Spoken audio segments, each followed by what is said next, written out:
there, Linda Goodall here. In this video, I'll show you how to carve lines into fills and satins. Stitch carving is available in Stitch Artist Level 2 and up. Stitch carving is typically a high-end feature, and I can tell you that when I was shopping for new digitizing software back in the mid-90s, it was in my top 10 list of must-haves. What carving does is to allow you to control, well, to some degree anyway, where needle penetrations will fall. I use it to get extra detail in an area and to keep stitches from getting too long. I use it instead of patterns. So you can see stitch carving right up here on the cap of this design. This ornament was done in Stitch Artist. Now let's look at a few other things here. This is stitch carving. Well, it's probably more like embossing, but once again I've drawn lines into a fill, and in this software it created a satin in that area. Here I've used it on this little penguin's feet to keep the stitches from getting too long and to add detail. This is a satin over this whole entire object.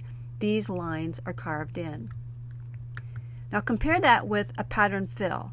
See how the pattern fill, it just looks like wallpaper. And even if this heart were tilted so that it angled kind of backwards, that would still be a flat fill, and it would just look like, well, wallpaper stuck on there. Now here's where I've used stitch carving extensively, and let's zoom up so we can see it. See how all these lines in here form the scales on the dragon? That's all stitch carving. And that's how I can get dimension and to make it curve around, and the scales actually get smaller. See how they're smaller there and larger there? So this is just one big satin on there, and those are lines carved in there. I've also done it on his feet. You can see the lines there to add some detail and keep those stitches from getting too long across there. So let's see how to do that in Brilliance. I'll switch back to my ornament so once again you can see the part that we're going to do. This is the only stitch carving on this. These are all curved fills. This is an applique ornament. So let's go to this design, and this is the artwork that I've imported for the top. This is what it looks like done. But first let's see the technique. So I'm going to roll over here, and from the library, now let's go into create mode, and you'll see that I have Stitch Artist Level 3 here. You can do this in Level 2. So let's go to the library. I'm going to select a shape, and we're just going to pick one that looks kind of like our cap there, which is this trapezoid. Let's make it smaller.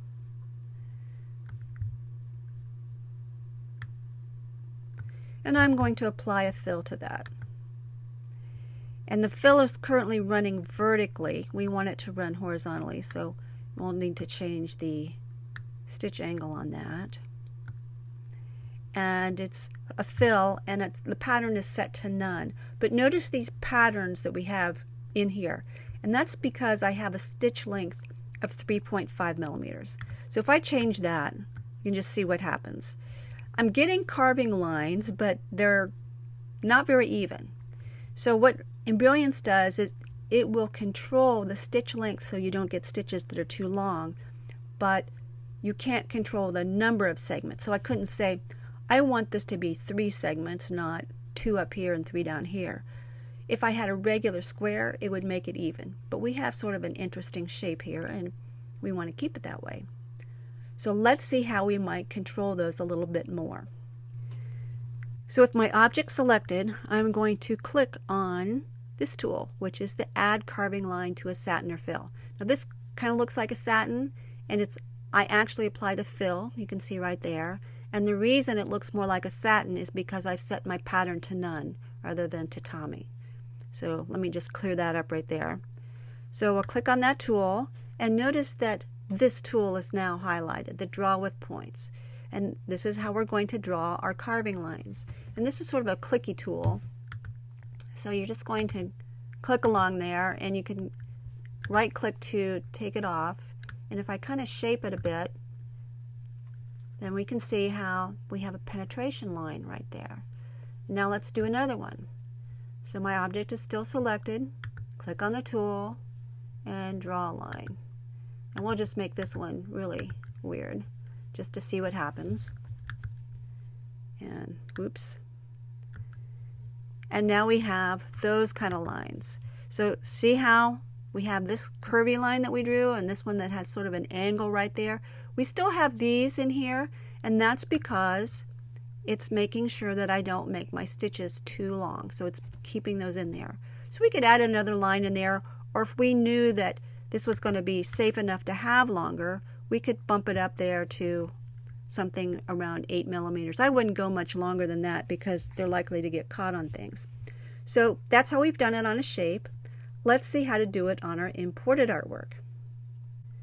So this artwork was drawn in an outside program, in a graphics program, and it has carving lines indicated on there, but we have to redraw those lines because Stitch Artist needs to know that they're actual carving lines, and the only way to do that is by clicking the tools. Now, when I first started making this shape, it about drove me nuts because I could put my fill on there.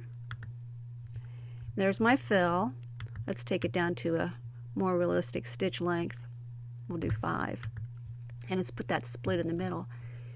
And then I would go to try to add the carving lines to it, and look, I can't, nothing happens when I click on that. And I experimented and I played around, and what happened was, even though I drew this as a closed shape in my other graphics program, and I brought it in and I could apply stitches to it as if it were a closed shape, it's not really a closed shape. And let me show you how I figured that out. If I click on this shape, notice that this button changed color. So see how it's darkened in? When I click on this one, it's not. So to make it a closed shape, all I have to do is click the button, and now it's a closed shape.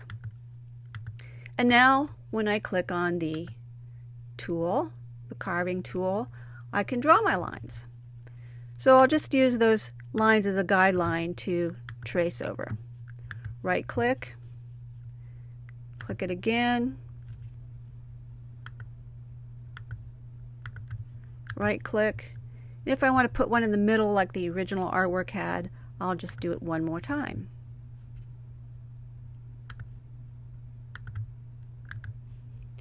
So that's how easy it is to add carving lines and interesting details to your artwork. Now, I said you do need to have Stitch Artist Level 2 to do this. On this simple shape, which is actually, segmented into several groups here, you could do this, get the same effect by making this an object, this an object, and this an object, and just putting a satin on there if you only have level 1. But if you have level 2, you can do interesting things like this dragon. So yes, it would take you a while to draw all those lines, but it can be done. So give it a try. See what kind of interesting things you can add to your designs. Thanks for watching, and please subscribe.